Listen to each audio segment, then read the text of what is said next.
What's up, guys? It's the JTMB Report here, back with my ninth ranked team in my 2018 through 2019 NBA season preview.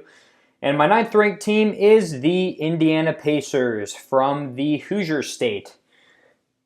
So if you had told me last offseason that the Pacers would now be in the top 10 teams in the NBA following the Paul George trade, I would think you were crazy. And I'm pretty sure a lot of other people would have thought you were crazy as well. Just because at that time, Victor Oladipo is not seen as a all-star caliber player, potentially a top 5 shooting guard, which I think he definitely is now, and Domantas Sabonis would not have been seen as a very decent guy off the bench.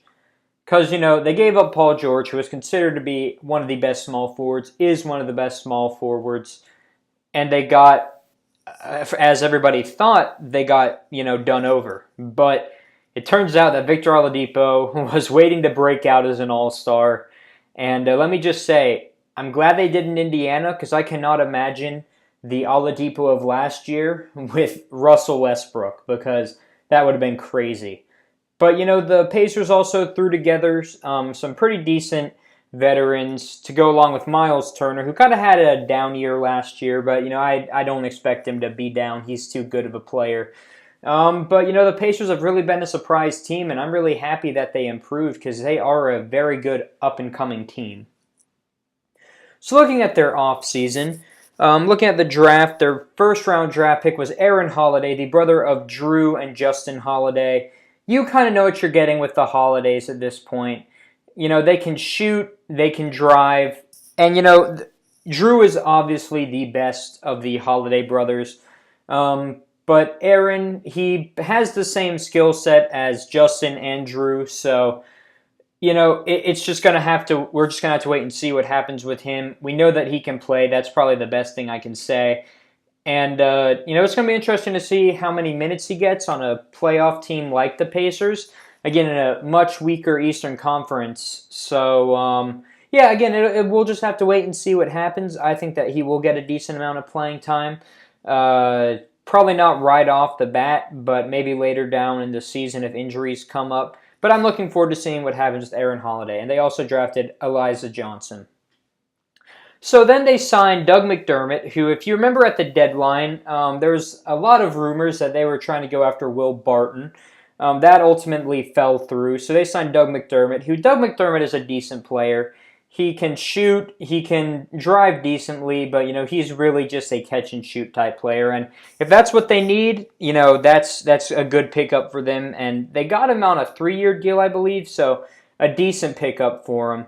But their real big steal of the offseason, which a lot of people think is going to be a big steal, which we'll get more into this when I do my what to look out for, was Tyreke Evans. Because Tyreke Evans, he's had a very weird NBA career. His rookie year with the Kings, people thought he was going to be the second coming of LeBron James. He was a point guard who could do a lot of things. I'm not saying LeBron's a point guard or anything, but he was just a very skilled rookie who helped the Kings a lot. And then he just fell off because they tried to change his position. And then he bounced around the league. He went to New Orleans, then got traded back to Sacramento, then had a great year with the Grizzlies last year.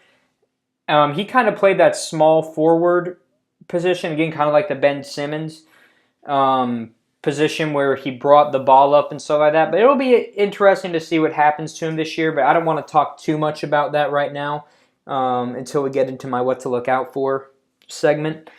And then Kyle O'Quinn, they had to waive Al Jefferson, who, as you can see, he was one of the subtractions of the offseason, to get him, which I think was a good move. Al Jefferson is kind of getting old, and Kyle O'Quinn is a good veteran presence as well, and I think he'll play some valuable minutes for them. And then looking at the two other people they lost besides Al Jefferson, Glenn Robinson III, he's very athletic, a very streaky shooter. He goes to Detroit. That'll be good depth for Detroit, as we talked about. But, I think with his replacement at small forward being Doug McDermott and Tyreke Evans, I don't really think this is too bad of a loss for him. Then Lance Stevenson, I was very surprised they gave up on Lance Stevenson. I thought it'd be a sure bet that they keep him because he plays great for the Indiana Pacers, but they decided to part ways from him. So I would not be surprised if he gets traded back there for a couple scrubs. later on, because that seems to always happen whenever Lance Stevenson leaves the Indiana Pacers. But overall, a great offseason for them. They got solid players and replaced the players that they lost with said solid players. So looking at their rotation, this point guard Darren Collison, he's a veteran. He knows what he's doing. The All-Star Victor Oladipo with Tyreke Evans at the small forward. Thaddeus Young, who I believe accepted his player option and he was retained by the Pacers. And then Miles Turner, again, we talked about him earlier. I think he'll have a bounce back year this year. He's too good of a player to not have a bounce back year. And then off the bench, again, they have a very solid lineup. Corey Joseph, who had kind of a coming out year, I think, last year. He really showed that he can fill that backup point guard after really being in the shadows of Patty Mills and Tony Parker in San Antonio. And I believe he played for the Raptors one year, but he really showed that he can be a very valuable piece. And then Bogdan Bogdanovic, another very good piece for them. He's a great shooter, and those players are valuable. Doug McDermott, Domantas Sabonis, as I talked about in my introduction, he's a great all-around player. And Kyle O'Quinn. So very solid lineup. And it's going to be, again, I think the Pacers could shock a lot of people. I think they could finish in the top 3 in the East. We'll just have to wait and see. So the thing that I'd look out for, going back to Tyreke Evans, is can Tyreke Evans be consistent? Because, of course, he had a great season last year, but was that just because he was playing on a very bad team? And I really hate saying that because I want Tyreke Evans to do well and I want the Pacers to do well. But was it just the product of that he was playing on a subpar team with only 1 or 2 really good players and he just got more time to shine? I hope not, but that's something to look out for.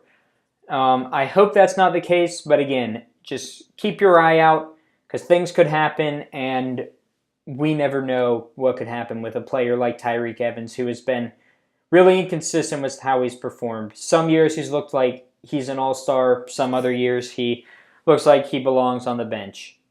So anyways, guys, this has been the JTNBA Report with my 9th ranked team, the Indiana Pacers. I will see you guys next time for my 8th ranked team. Bye-bye.